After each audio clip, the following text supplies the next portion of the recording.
One of the oldest references to covert anchoring can be found in this book called The Study of the Structure of Subjective Experience, or NLP Volume 1 for those who know.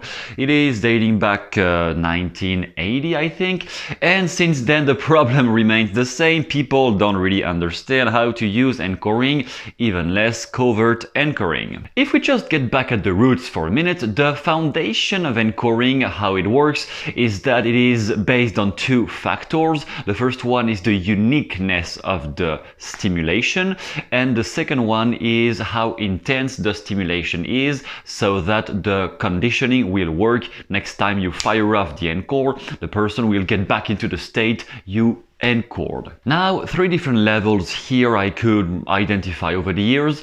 The first one is obviously the one they teach you in NLP trainings because it is the simplest one, but also not the one that works the most in my opinion. It is to simply do one stimulation with one response. So one trigger and one state. Basically, you touch the shoulder, so you want the person to feel something positive. You ask your client to remember a positive experience, and when they are at the peak of the experience, you touch their shoulder, for example, or their knee, or somewhere on their arm.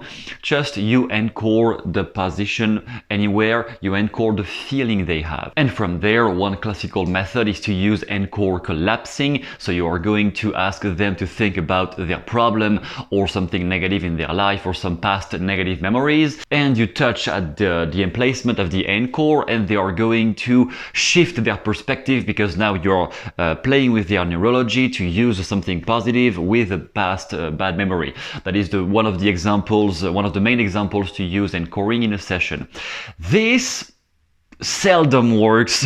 I mean, the process of encore collapsing works great, but anchoring a resource just with touching, in many cases it does not work just like that, or just, oh, the anchor, you have to touch your finger when you feel the state. The problem is those things, just one stimulation like this, those things are already associated in your head or in your client's life with many other situations. Many people have been touching your client or your subject here, just their parents when they were hugging him or her. Just that alone means, just touching the shoulder or just doing that, this is already anchored with many other situations of life, many other responses. So it is not that unique. And is it strong? It depends on your accuracy, in your acuity, in reading the person in front of you to know if you are really anchoring at the right moment. This is just on your part, being more attuned to what they are doing non-verbally with their whole physiology.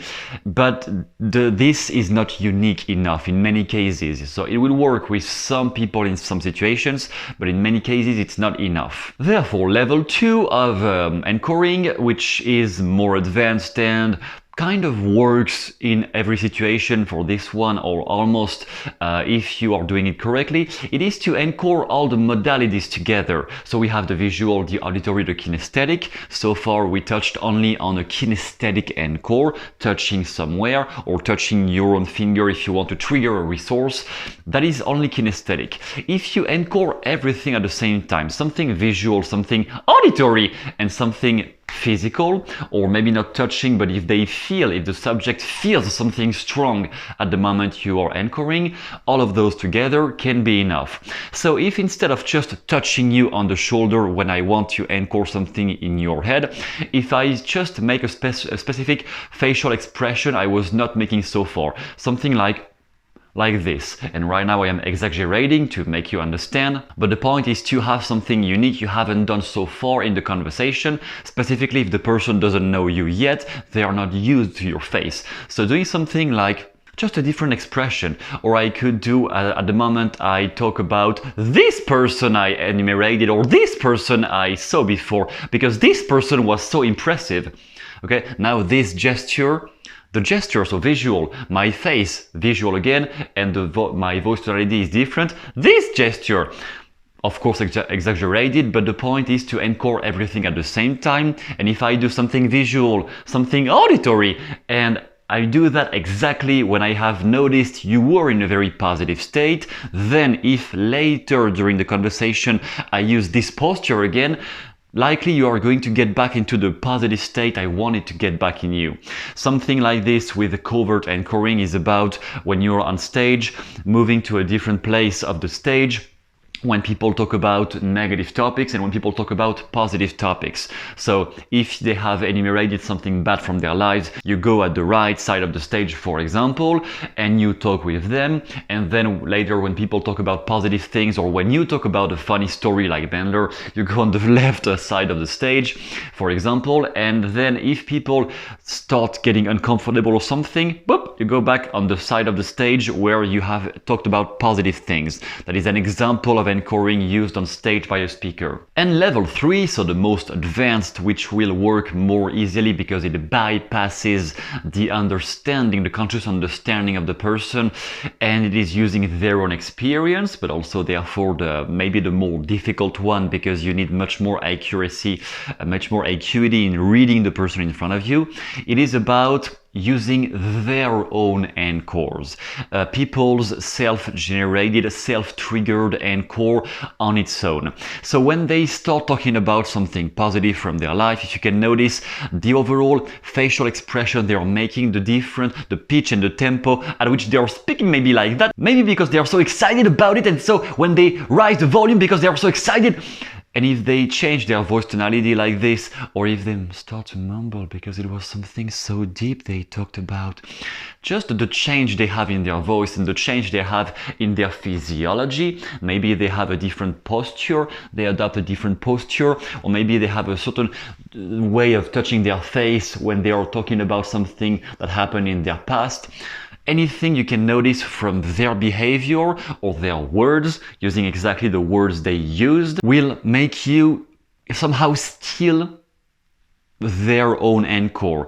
If you use people's anchors that they have already built and developed naturally, unconsciously during their life, just throughout their life experiences, this is going to work much better than if you try to create something that wasn't meant to be there at first. For example, if the person starts talking about when they were a basketball player back when they were playing at university, and whenever they talk about that, they just use the word ecstatic because it was so ecstatic when we just threw the ball and it was getting into the hole and whatever.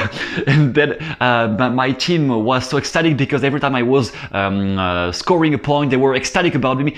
If they just use the word ecstatic non-stop, for example, then you using exactly the same word, ecstatic.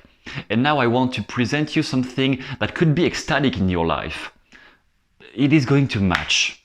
They are going to fire off the positive resource just because you have used exactly the word they encode in their own language to describe such a tremendous level of connection of positive feelings already built up inside themselves.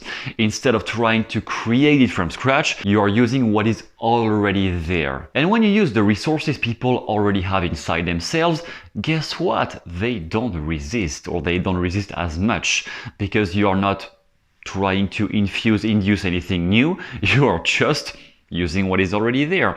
And for example, if you are the coach or teacher, you have probably known that situation before, where you present something like, if you're a financial planner, you are presenting a solution that you know could be great for your clients, and they either don't use it or don't even listen, or they listen but they are like, yeah, I have tried that before, blah, blah, blah. And they don't really believe in it. That is a big problem of many coaches around the world.